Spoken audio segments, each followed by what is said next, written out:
دوستو مغلوں نے ہندوستان پر صدیوں حکومت کی ہے اور اس عرصے میں انہوں نے ایسی عمارات تعمیر کروائی ہیں جو اپنے اندر بہت سے راز پوشیدہ رکھے ہوئے ہیں۔ ایسی ہی ایک عمارت انڈیا کے شہر آگرہ میں موجود تاج محل ہے جو دنیا کے 7 عجوبوں میں سے ایک عجوبہ مانا جاتا ہے۔ دوستو آخر کیا ہے تاج محل کے وہ راز؟ آخر کیا چھپا ہے تاج محل کے ان بند دروازوں کے پیچھے؟ کیا یہ واقعی محبت کی نشانی ہے؟ تاج محل پہ کتنا خرچ آیا؟ کیا واقعی شاہ جہاں نے مزدوروں کے ہاتھ کٹوا دیے تھے؟ تاج محل کے بعد شاہ جہاں کے ساتھ کیا ہوا؟ اس ویڈیو میں ان سارے رازوں سے پردہ اٹھائیں گے۔ دنیا آج شاہ جہاں کو تاج محل کی وجہ سے جانتی ہے۔ شاہ جہاں کا جنم 1592 میں ہوا۔ شاہ جہاں کا اصل نام شہاب الدین محمد خرم تھا۔ شاہ جہاں مغل سلطنت کے چوتھے بادشاہ جہانگیر کے گھر پیدا ہوا۔ 1628 میں جب شاہ جہاں اپنے والد کی وفات کے بعد تخت نشین ہوا تو اس کی عمر فقط 37 سال تھی اور 30 سال تک یعنی 1658 تک اس نے برصغیر پاک و ہند پر حکومت کی۔ شالیمار گارڈن، آصف جہاں ٹوم، مسجد وزیر خان، ریڈ فورٹ دہلی، جہانگیر کا مقبرہ، جامع مسجد آگرہ، یہ فنون لطیفہ کے ایسے شاہکار تھے جنہیں شاہ جہاں نے تعمیر کروایا۔ اس کے علاوہ جو شاہ جہاں کی وجہ شہرت بنی وہ تھا آگرہ کا تاج محل جو اس نے اپنی محبوب بیوی ممتاز محل کے لیے تیار کروایا تھا۔ ممتاز محل جس کا اصل نام ارجمند بانو تھا، نورجہاں بیگم کی بھتیجی تھی۔ اس کا باپ آصف خان مغلیہ سلطنت کا ایک اہم وزیر تھا۔ ممتاز محل اور شاہ جہاں کو پہلے دن ہی ایک دوسرے سے محبت ہو گئی تھی۔ جس دن شاہ جہاں کا جنم دن مغلیہ سلطنت میں بڑی دھوم دھام کے ساتھ منایا جا رہا تھا۔ ممتاز کی شادی شاہ جہاں سے 1612 میں ہوئی۔ محبوب ترین بیوی تھی۔ کہا جاتا ہے کہ شاہ جہاں کے تمام اہم حکومتی فیصلوں میں اس کی محبوب بیوی ممتاز محل کے مشورے شامل ہوا کرتے تھے۔ بدقسمتی سے 17 جون 1631 کو شاہ جہاں کے ہی 14ویں بیٹے کو جنم دیتے ہوئے اس کی محبوب ترین بیوی ممتاز محل اس دنیا فانی سے کوچ کر گئی۔ ممتاز محل کی جدائی کا شاہ جہاں کو اتنا گہرا صدمہ لگا کہ کہا جاتا ہے کہ اس نے اپنے آپ کو ایک کمرے میں بند کر لیا اور زار و قطار رویا کرتا تھا اور اس غم میں شاہ جہاں کے تمام بال سفید ہو گئے۔ اگلے 2 سالوں تک شاہ جہاں نے نہ کوئی موسیقی کی محفل کی اور نہ ہی کوئی خوشبو لگائی۔ مرنے سے پہلے ممتاز محل نے یہ خواہش ظاہر کی تھی کہ اس کی قبر دنیا کے سب سے خوبصورت مقبرے میں ہونی چاہیے۔ اس خواہش کی تکمیل کو پورا کرنے کے لیے شاہ جہاں نے اپنی تمام تر دولت اور اپنی باقی زندگی تاج محل بنانے پر لگا دینے کا فیصلہ کر لیا اور شاہ جہاں نے تاج محل بنانے کی ٹھان لی۔ 1632 میں ہی تاج محل کا کام شروع کروا دیا گیا۔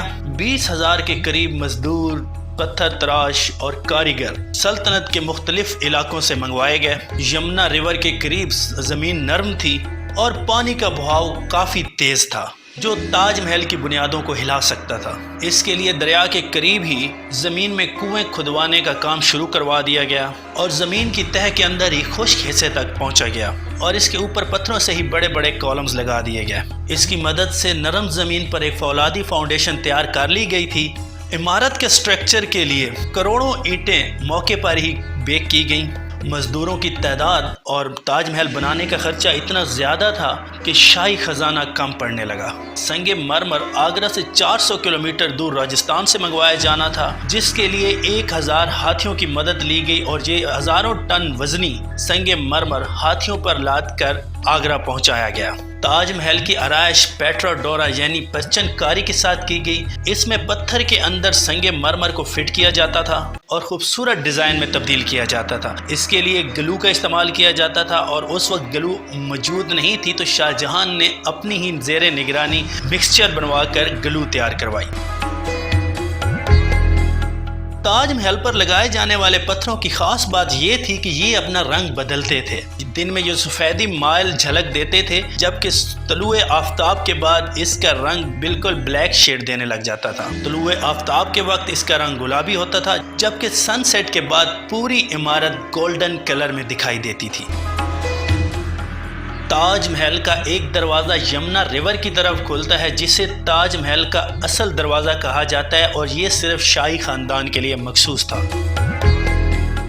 تاج محل سے قیمتی پتھر انگریزوں نے اتروا لیا تھا، اس وجہ سے تاج محل کا رنگ سفید سے زردی مائل ہونے لگ گیا۔ فضائی آلودگی کی وجہ سے تاج محل کو کافی نقصان اٹھانا پڑا۔ اس کے چلتے ہی 1996 میں انڈین گورنمنٹ نے یہ آرڈر جاری کیا کہ تاج محل کے قریب صنعتی کارخانوں کو دور ہٹایا جائے۔ اس حکم کے تحت 1000 کے قریب کارخانے تاج محل کے گرد و نواح سے ہٹا کر دور شفٹ کیے گئے۔ ایک اندازے کے مطابق پوری دنیا سے 80 لاکھ سیاح ہر سال تاج محل کو دیکھنے آتے ہیں۔ تاج محل کے بارے میں ایک مت یہ بھی ہے کہ یہ کسی زمانے میں شیو مندر ہوا کرتا تھا، لیکن انڈین گورنمنٹ نے خود ہی اس بات کو رد کر دیا اور کہا کہ یہ ایک جھوٹی مت ہی ہے۔ کہا جاتا ہے کہ تاج محل بنانے والے مزدوروں کے ہاتھ شہنشاہ وقت شاہ جہان نے کٹوا دیے تھے، لیکن تاریخ میں اس بات کے کوئی شواہد نہیں ملتے، اس لیے اسے ایک جھوٹی افواہ ہی کہا جا سکتا ہے۔ تاج محل کے بارے میں ایک عجیب و غریب حقیقت یہ بھی ہے کہ تاج محل کے مینار باہر کی طرف جھکے ہوئے ہیں۔ اس کی پہلی وجہ تو یہ ہے کہ دور دکھائی دینے پر یہ بالکل سیدھے نظر آئیں، نہ کہ دوسری عمارات کی طرح اندر کی طرف جھکے ہوئے نظر آئیں۔ اور اس کی اہم وجہ یہ تھی کہ زلزلے کی صورت میں عمارت کے اوپر گرنے کے بجائے یہ مینار باہر کی طرف گریں۔ کہا جاتا ہے کہ تاج محل کے اندر کچھ بند دروازے ہیں اور ان کے پیچھے شاید کسی دیوتا کی مورتیاں ہیں، لیکن انڈین گورنمنٹ اور پارلیمنٹ نے خود اس بات کو رد کیا ہے کہ اس بات میں کوئی بھی حقیقت نہیں اور یہ فقط ایک مت ہے۔